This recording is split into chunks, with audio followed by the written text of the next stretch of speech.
माया पार हो मैया आपके जगिया का, माया पार हो मैया रंगे जगिया का, माया पार हो मैया रंगे जगिया का।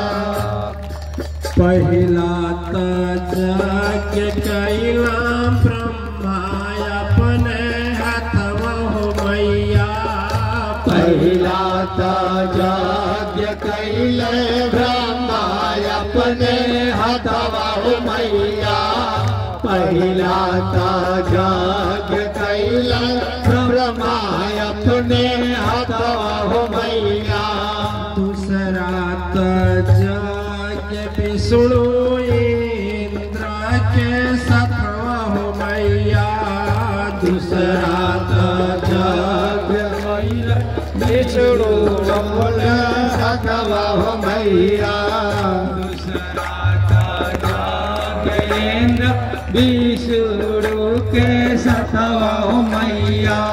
अरे तो बस कल युग में करे मैया देवता हजार हो मैया रौरे जगिया का, माया पार हो मैया रौरे जगिया का, माया पार हो मैया रौरे जगिया का।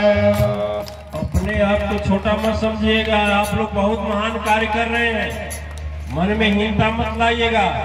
जग के विधान को देखिए, कहीं भी देखें, किसी भी तरह से देखें। आप रामचरितमानस को ले लीजिए या रामायण को ले लीजिए, भगवान राम हिंदू धर्म के महा केंद्र है ना, महा दिव्य केंद्र है, दिव्य का ईश्वरी शक्ति केंद्र है, अवतारी पुरुष है, अवतारी है ना, मानते ही नहीं मानते। उनका भी जन्म कैसे हुआ? आया जग कि नहीं आया? जग गया कि नहीं आया? फिर जब वह दीक्षा लेने गए गुरु वशिष्ठ के पास, वहां सुबह और शाम जग चलता था, जीवन भी जग में बीता। ठीक, वहां से लौट कर आए तो विश्वामित्र किसके लिए ले गए? जग के आया कि नहीं? आया कि नहीं ना? बोली जग गया कि नहीं आया? फिर भी आगे बढ़िए, उसी में एक धनुष यज्ञ मिल गया। धनुष यज्ञ नहीं समझ में आ रही? अरे गांव गांव रामलीला हो रहा है, तो आप लोग को समझना चाहिए। धनुष यज्ञ नहीं समझ, विश्वामित्र लेकर गए तभी ना हुआ ना। अच्छा, हाँ, फिर आगे और बढ़िए, जनकपुर से आगे बढ़िए, गद्दी देने की बात आई, गद्दी देने की बात आई कि भारत तब तक कई खड़ी हो गई। अब जग फिर आगे आगे कदम बढ़ाइए। प्रभु जब जाते हैं, जितने ऋषियों के पास गए, सब जगह जग चल रहा था, ठीक है, उस युग में। देखिए फिर आगे गए, लंका में गए हैं, वहां भी जग हुई है। वहां मेघनाथ रावण का यज्ञ करने का प्रधान मिलता है, जो तमोगुणी यज्ञ कर रहा था, तमोगुणी यज्ञ कर रहा था। दिव्य आत्माएं यज्ञ का विधान है कि नहीं? अब देखिए शुरुआत नहीं हुई, फिर प्रभु ने बहुत ही विचार पूर्वक अपनी भार्या आदि शक्ति अवतरणी को, मां शक्ति को वाल्मीकि आश्रम भेज दिए। वहां भी यज्ञ का प्रावधान है कि नहीं? महाभारत में जाएंगे, वहां भी मिलेगा। जब हाथ में हथकड़ी, पैर में बेड़िया लगी थी वासुदेव और देवकी मैया को, तो वृतांत मिलता है। नारद जी आकाश मार्ग से जा रहे थे, आप लोग शास्त्र पढ़े होंगे तो जानते होंगे। तो जब ऐसी स्थिति देखे तो नारद जी नीचे आए, तो नारद जी ने एक विधि बताया, कहा यज्ञ करो तुम जाहु हर साई,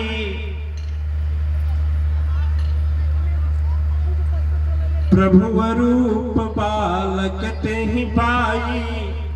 भगवान वासुदेव जी बोले बड़ी विचित्र बात है, हाथ हथकड़ी पैर बेड़िया, हाथ हथकड़ी पैर बेड़िया, द्वारपाल सिपाही यहाँ लगाए हैं। अरे यज्ञ के लिए आग होनी चाहिए, लकड़ी होनी चाहिए, हवन होनी चाहिए, खुला हाथ होना चाहिए, बोलने के लिए मंत्र होना चाहिए। कैसे यज्ञ करें कि हमारे यहाँ उतार लेंगे भगवान? आप लोग पढ़िएगा, उसमें नारद जी समझाए कि सुनिए ऐसा करना है। मन साजा तब ऋषि समुझाए, याद सत्य पुराण का कर, लेकिन यहाँ सब देवी भागवत में है, जो उसमें भी आप पढ़ सकते हैं। मन साजज्ञ ऋषि समुझाए, पुत्र हेतु उपाय बताए। कहे मनसा यज्ञ करिए इस श्वास पर ही करिए। श्वास जो अंदर आ रही है और जा रही है, इसी पर यज्ञ शुरू करिए। और मनसा यज्ञ करने के उपरांत भगवान कृष्ण का इस धरा पर अवतरण हुआ। ये शास्त्र इसको दर्शाते हैं, बताते हैं और गवाही करते हैं। फिर थोड़ा आगे चलेंगे, फिर थोड़ा आगे चलेंगे। कंस का नाम सुने होंगे। कंस भी यज्ञ करता था, लेकिन कंस जो यज्ञ करता था तमोगुणी करता था।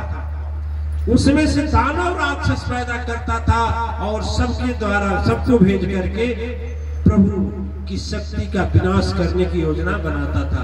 लेकिन योजना बनाता था अपने, उनके लिए नाश होता था।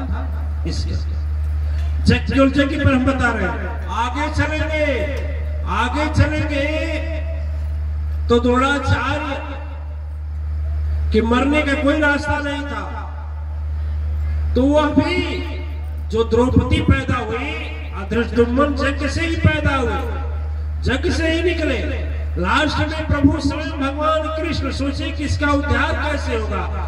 कुरुक्षेत्र में जहाँ भाई भाई से लड़ा, बाप बाप से लड़ा, लड़का लड़का से लड़ा, परिवार परिवार में लड़ाई हो गई, रक्तपात, इतना रक्तपात हुआ, इतना रक्तपात हुआ कि जमीन लाल हो गई। तो प्रभु ने उससे उस संहारक पर्यावरण को शुद्ध करने के लिए, वातावरण को शुद्ध करने के लिए अश्वमेध यज्ञ की योजना बनाई। वाजपेयी यज्ञ, अश्वमेध यज्ञ जो भी मिलता है योजना प्रभु के द्वारा बनाया हुआ, तो आप पढ़ेंगे तो महाभारत में। ठीक है, ये तो शास्त्रों की बात है, आप लोगों को समझाए जो शास्त्रों की बात है। दिव्य आत्माएं देखिए, जो यज्ञ की विधि है, यज्ञ में ये तो वैज्ञानिक सब बता देते हैं। आप बहुत अब तो रिसर्च किए, विदेश में रिसर्च किया है यज्ञ पद्धति को। जब घी और धूप आम की लकड़ी में जलाया जाता है, तो उससे जलने के बाद जो चारों अदृश्य शक्ति के वह जो फैलते हैं, लाभदायक प्रतिरोधक क्षमता वाले कीटाणु जब फैलते हैं, तो कितने विषैले रोगाणुओं का, कीटाणुओं का नष्ट का विनाश करते हैं। और जब परिमंडल में पहुंच करके उसका विनाश करते हैं, तो एक शुद्ध पर्यावरण तैयार होता। ठीक है, तो वैज्ञानिक देखें, यज्ञ विज्ञान को गहराई से असर करेंगे तो उसमें सारी यज्ञ है। पुत्र यज्ञ है, धन प्राप्ति का यज्ञ है, रोग भगाने वाला यज्ञ है, फिर संतान प्राप्ति के बाद सुख पाने का यज्ञ है। सारी हर एक रोगों को हटाने का अलग अलग यज्ञ है। यज्ञ विज्ञान से बहुत गहराई में जाएंगे तो इसको पाएंगे। यज्ञ विधि से यह नहीं कि धुआं उठा, चारों ओर फैल गया, तो लोग बोले हाँ ये तो, उससे उस धुएं के अंदर जो भी आभा मंडल में दिव्यता पहुंचती है, वह नकारात्मक जितनी भी शक्तियां होती हैं उसका नाश करते हैं। ठीक है, जैसे देख लीजिए, बताया जाता है घर में यदि भूत प्रेत की भावना हो तो कहा जाता है नीम की लकड़ी ले लो और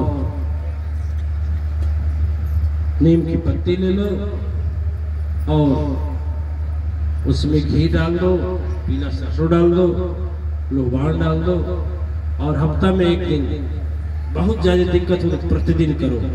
घर की नकारात्मक शक्तियां समाप्त हो जाएंगी।